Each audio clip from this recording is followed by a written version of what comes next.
Hello, First Lutheran Church. This is Pastor Ed, and this is my home chat for April 22nd, 2020. It's a Wednesday, and that means it's time for the reading of the Gospel for this coming Sunday. And one thing I have to tell you about is that I'm the one doing the sermon this Sunday. So you've listened to Pastors Lauren, Melinda, Jeff, and Bert, and now you'll get me this Sunday.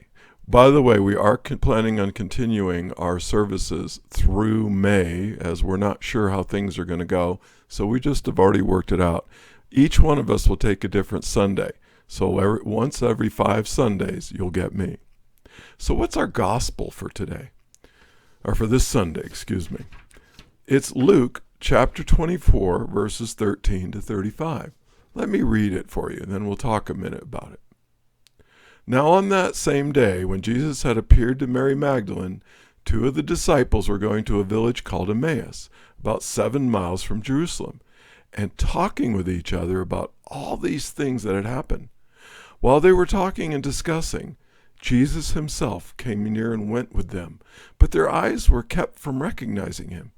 And he said to them, "What are you discussing with each other while you walk along?" They stood still, looking sad.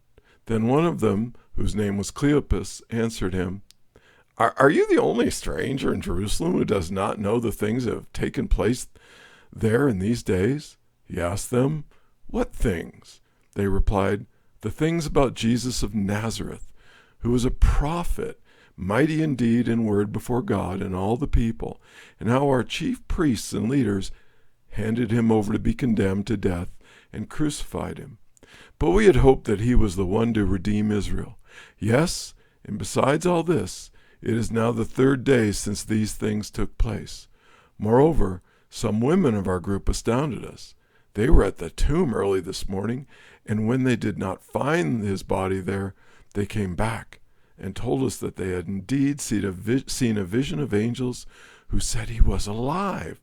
Some of those who were with us, went to the tomb and found it, just as the women had said, but they did not see him."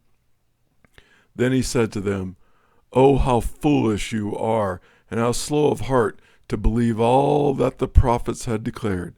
Was it not necessary that the Messiah should suffer these things, and then enter into his glory?"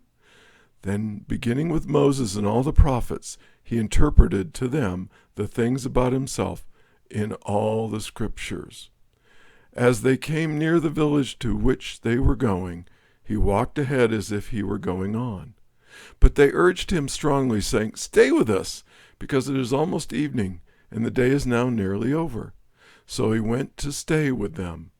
And when he was at the table with them, he took bread, blessed and broke it, and gave it to them.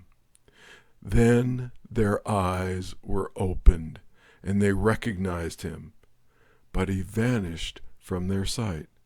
They said to each other, "Were not our hearts burning within us while he was talking to us on the road, while he was opening the scriptures to us?" That same hour they got up and returned to Jerusalem, and they found the 11 and their companions gathered together. They were saying, "The Lord is risen indeed, and he has appeared to Simon." Then they told what had happened on the road, and how he had been made known to them in the breaking of the bread. Isn't it amazing that they couldn't see that Jesus was walking with them? It's kind of like what's been going on with us the last month. We're kind of wandering around, just unsure what's going on, unable to see God in our presence. And kind of reminds me of my birthday last month. March 19th. I didn't have a special birthday. It's really lousy when your birthday is right in the middle of this coronavirus thing.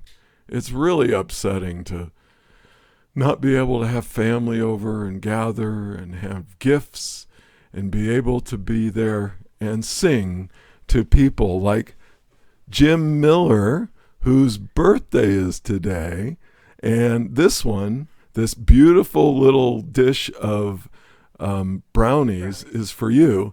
wish you could share it, but Jim, I'll have to eat it all, I guess.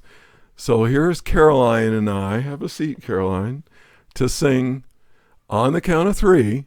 1, 2, 3. Happy birthday to you. Happy birthday to you. Happy birthday, dear Jim. Happy birthday to you. I guess you'd call this kind of a Lutheran game night, Jim, because we just pulled a prank on you. Hey, we really wish we could all be there with you tonight, Jim, but this is the best we could do from far away. Happy birthday from Newcastle, Colorado. And what do you say? Is that a great looking dish of brownies there or what? Too bad you can't eat it. It smells wonderful. Smells great. Yes. Oh, and here, I'll blow out the candle for you, Jim.